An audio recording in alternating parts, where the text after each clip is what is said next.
Dah. Assalamualaikum warahmatullahi wabarakatuh. Kami dari kelompok 9 ingin mempresentasikan eh, Ibnu Tufail dari kelompok 9 yang beranggotakan Muhammad Dhani Akbar dengan NIM belakang 07 dan Amanda Syakira Maulida dengan NIM 055, Taskia Nafisa dengan NIM 172.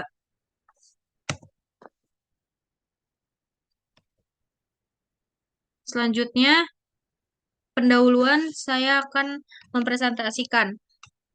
Sebagaimana diketahui sebelum filsafat Islam lahir, telah terdapat berbagai alam pikiran di timur dan barat. Di antaranya adalah pikiran Mesir kuno, Babilonia, Persia, Cina, dan Yahudi. Namun dari pikiran-pikiran tersebut, yang dominan berhubungan dengan dunia Muslim adalah alam pikiran Yunani, walaupun pikiran Persia dan India juga banyak memberikan sumbangan. Selanjutnya, Amanda Syakira akan membaca pengertian dari filsafat Islam. Terima kasih moderator atas kesempatannya. Selanjutnya saya akan menjelaskan tentang dari apa itu filsafat Islam. Filsafat Islam itu ialah hasil pemikiran filosof tentang ketuhanan, kenabian, kemanusiaan, dan alam yang disinari ajaran Islam dalam suatu aturan pemikiran yang logis dan sistematis, serta memaparkan secara luas tentang teori ada atau ontologi, menunjukkan pandangannya tentang ruang, waktu, materi, dan kehidupan. Filsafat Islam berupaya memadukan antara wahyu dengan akal, antara akidah dengan hikmah, antara agama dengan filsafat, dan menjelaskan kepada manusia bahwa wahyu tidak bertentangan dengan akal. Selanjutnya, Selanjutnya, biografi akan dibacakan oleh Amanda Syakira. selanjutnya saya akan menjelaskan tentang biografi dari Ibnu Tufail. Nama lengkapnya adalah Abu Bakar Muhammad Ibnu Abdul Al-Malik Ibnu Muhammad Ibnu Tufail Al-Qaisi. Di barat dikenal dengan nama Abu Bakar. Ia dilahirkan di Uguadix, 40 mil di timur laut Granada pada 506 Hijriah atau 1110 Masehi dan meninggal di kota Marrakesh, Maroko pada 581 Hijriah atau 1185 Masehi. Sebagai seorang turunan suku Quraisy, suku Arab terkemuka, ia dengan mudah mendapat fasilitas belajar, apalagi kecintaannya kepada buku-buku dan ilmu pengetahuan mengalahkan cintanya kepada sesama manusia. Hal ini mengantarkannya menjadi seorang ilmuwan dalam banyak bidang seperti lazimnya ilmuwan pada masa itu yang meliputi kedokteran, kesusastraan, matematika, dan filsafat. Selanjutnya, tokoh-tokoh dan ringkasan kisah Ibnu Yaqzan akan dibacakan oleh Muhammad Dhani Akbar. Kepada Muhammad Dhani Akbar, saya persilakan. Baik, terima kasih. Selanjutnya yaitu dalam kisah Hai bin Yakzan dengan kisah-kisah zaman dahulu, tidak hanya terbatas pada tema kisah saja. Menurut Sarton, Ibnu Tufail meminjam judul kisah Hai bin Yakzan serta nama dua tokoh kisahnya yaitu Hai dan Isal. Dari kisah-kisah sebelumnya, alur kisah Hai bin Yakzan ini diambil dari kisah-kisah Arab terkenal. Selanjutnya ringkasan kisah Hai bin Yakzan yaitu kisah Ibnu Yakzan mendapat dua pandangan yang berbeda. Yang pertama, pandangan yang mengatakan bahwa Hai dilahirkan dari seorang ibu yang merupakan adik dari seorang raja kejam. Kemudian ada pandangan kedua yang menyatakan bahwa Hai terlahir dari bumi dan merupakan hasil proses alam. Pada awalnya Hai tersimpan di dalam perut pulau tertentu yang mengandung lempung yang sudah berfermentasi sangat lama dan sangat besar. Dalam tulisan Hasim Nasution disebutkan bahwa ada beberapa fase yang dialami dan dilalui oleh Hai. Fase pertama yaitu Hai hidup dan beraktivitas mengikuti ibunya, yakni rusa. Dalam umur 2 tahun, Hai dimulai dapat melihat perbedaan antara sang rusa dengan dirinya, seperti bulu, cakar, dan sebagainya yang ada pada dalam sang rusa. Kemudian dalam fase kedua, Hai menemukan api menyala-nyala. Dia akhirnya tahu fungsi api sebagai penerang dalam guanya, sebagai penghangat tubuh, serta sebagai pencipta makanan lezat. Pada fase ketiga dimulai ketika Hai sudah menjadi seorang pemuda dan mencapai kedewasaan dan mendapat keahlian untuk bertahan hidup. Dia terus melakukan pengamatan terhadap alam di sekitarnya. Kemudian pada fase keempat, ketika Hai tidak lagi mengamati benda-benda indrawi, melainkan mengalihkan pada pengamatan benda-benda samawi. Si pemuda Hai ini melihat angkasa berisi bintang-bintang sebagai benda dan mendapatkan kesimpulan bahwa mereka membentang dalam 3 dimensi panjang, lebar, dan tinggi. Kemudian pada fase kelima, pada saat umur 35 tahun, Hai sampai pada kesimpulan bahwa jiwa adalah sesuatu yang terpisah dari badan dan keduanya mempunyai karakter yang berbeda. Dia terus meningkatkan perenungan dan akhirnya hingga sampai pada kesimpulan bahwa kebahagiaan jiwa adalah ketika ia mampu menyaksikan sang kholik.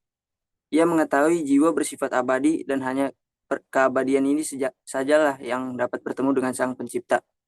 Selanjutnya pada fase ke-6, Hai sampai pada pemahaman tentang eksistensi wujud tertinggi yang kekal dan tak ada sebab bagi wujudnya namun menjadi sebab wujud dalam segala sesuatu.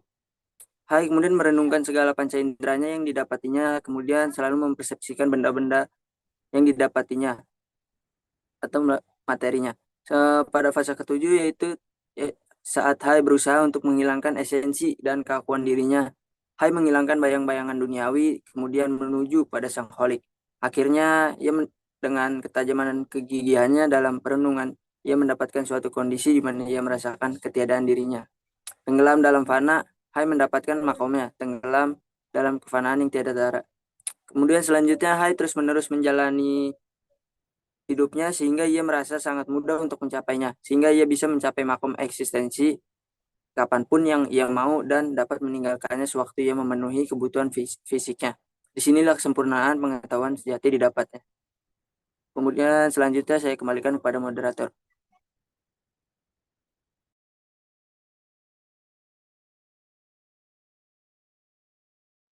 Terima kasih kepada Muhammad Dhani Akbar. Selanjutnya, pesan filosofis kisah Hai bin Yakzan akan dibacakan oleh Amanda Shakira. Sebut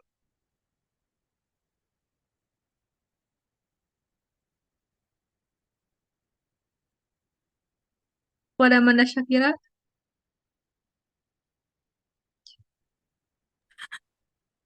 Terima kasih moderator atas kesempatannya. Saya akan menjelaskan tentang pesan filosofis kisah Hai bin Yakzan.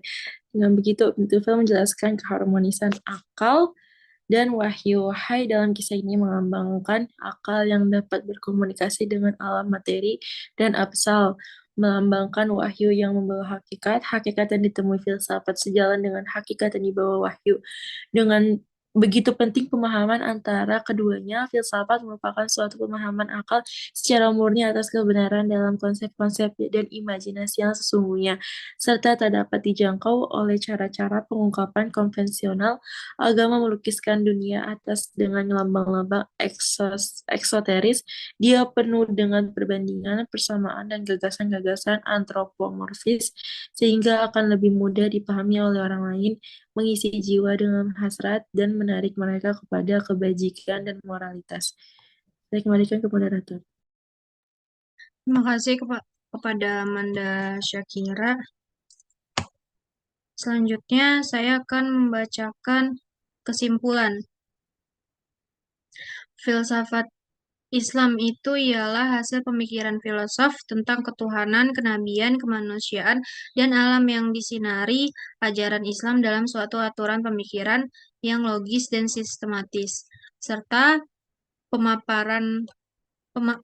memamparkan secara luas tentang teori dan ontologi, menunjukkan pandangannya tentang ruang, waktu, materi, dan kehidupan. Keharmonisan akal dan wahyu, Hai dalam kisah ini melambangkan akal yang dapat berkomunikasi dengan alam imateri dan absal melambangkan wahyu yang membawa hakikat. Hakikat yang ditemui filsafat sejalan dengan hakikat yang dibawa wahyu. Begitu penting pemahaman antara keduanya, filsafat merupakan suatu pemahaman akal secara murni atas kebenaran dalam konsep-konsep dan imajinasi yang sesungguhnya, serta tak ada dijangkau oleh cara-cara pengungkapan konvensional. Agama melukiskan dunia atas dengan lambang-lambang eksoteris. Terima kasih. Kami dari kelompok 9 mengucapkan Assalamualaikum warahmatullahi wabarakatuh.